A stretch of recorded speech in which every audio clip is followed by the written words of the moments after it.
Emmanuel Renard, le directeur de l'éducation de la prévention routière est avec nous. Bonjour. Bonjour. Alors avec le retour du printemps, les vacances de Pâques qui sont bientôt là, c'est vrai qu'à cette époque de l'année, traditionnellement, on ressort les vélos en famille le dimanche, le week-end, et c'est important, comme pour une voiture, de vérifier l'état de sa bicyclette pour des balades en toute sécurité. Ben oui, tout à fait. C'est vrai que on ressort les vélos à cette époque-là.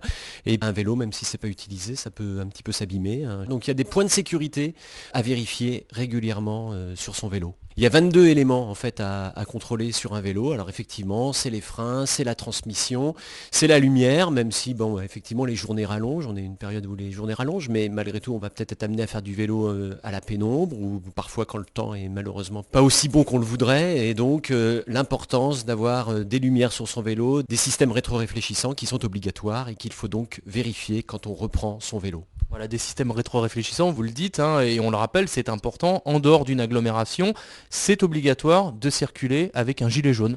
Oui, quand il fait nuit ou quand les conditions atmosphériques sont mauvaises, il est effectivement obligatoire en race campagne, hors agglomération, donc de circuler avec un gilet rétro-réfléchissant.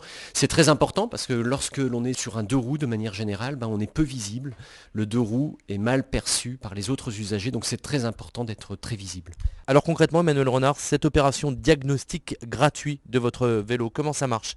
Oui, en fait, il suffit d'amener son vélo pour qu'un spécialiste puisse vérifier les 22 points, les 22 éléments importants pour la sécurité du vélo. Et tout ça se fait gratuitement avec une fiche qui est donc remise à l'utilisateur qui lui montre effectivement les points qui sont corrects sur son vélo et puis les points qui sont à réparer, à améliorer. Est-ce qu'on a une idée de l'accidentologie due à un vélo qui n'est pas bien entretenu? Alors on n'a pas de chiffres très très précis sur le vélo, mais ce qu'on sait, c'est que quand on regarde les accidents de manière générale, dans 30% de ces accidents, il y a un problème lié à la visibilité. Et effectivement, si on n'a pas de lumière, si on n'a pas un bon système rétro-réfléchissant, si on n'a pas porté son gilet alors qu'on était hors agglomération et qu'il faisait nuit, eh bien dans ce cas-là, on multiplie les risques d'avoir un accident. Voilà l'opération diagnostic gratuit de votre vélo, c'est jusqu'au 9 avril avec pas moins de 600 enseignes comme partenaires, enseignes multisports ou spécialisées vélo. Tout cela en partenariat également avec la Fédération professionnelle des entreprises du sport et des loisirs.